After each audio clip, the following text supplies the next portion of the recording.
April 27, 1865, a ship carrying 2,300 souls explodes in the Mississippi's darkness. 1,800 perish. Why did history bury their screams?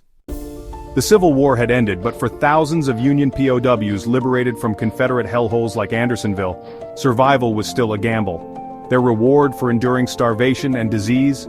A ticket aboard the SS, a steamboat turned floating coffin. Captain Mason, desperate for cash, struck a Faustian bargain. For every soldier crammed aboard, the U.S. government paid $2.75, a fortune in 1865. But Hatch demanded a kickback.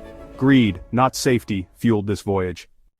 Designed for 376, the now carried 2,137. Soldiers stacked like cordwood. One survivor recalled, "The decks groaned, and we prayed they'd hold."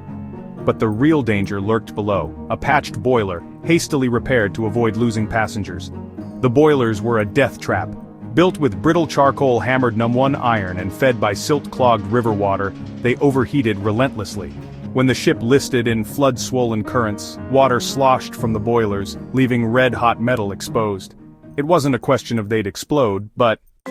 One minute I was dreaming of home, the next I was flying through fire. At 2 a.m. 3 boilers erupted. A steam geyser tore through the decks, decapitating some, scalding others. This hull split like kindling, and the Mississippi, swollen to 5 miles wide, swallowed men whole. Men too weak from prison camps drowned embracing strangers. Others rode logs or dead mules. One Ohio soldier wrote, "The screams, the burning flesh, I hear them still." In a twist of fate, former enemies became saviors.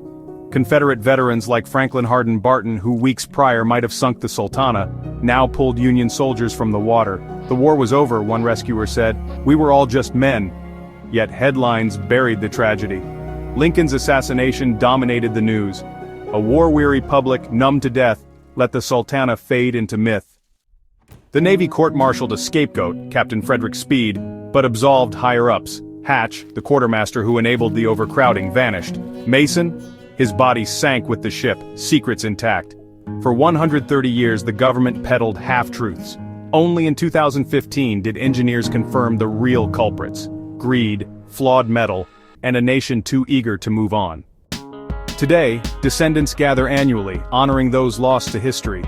Yet the Sultana's wreck remains buried, a tombstone for 1,800 souls sacrificed to negligence. They survived war, they survived prison, they deserve to survive the peace.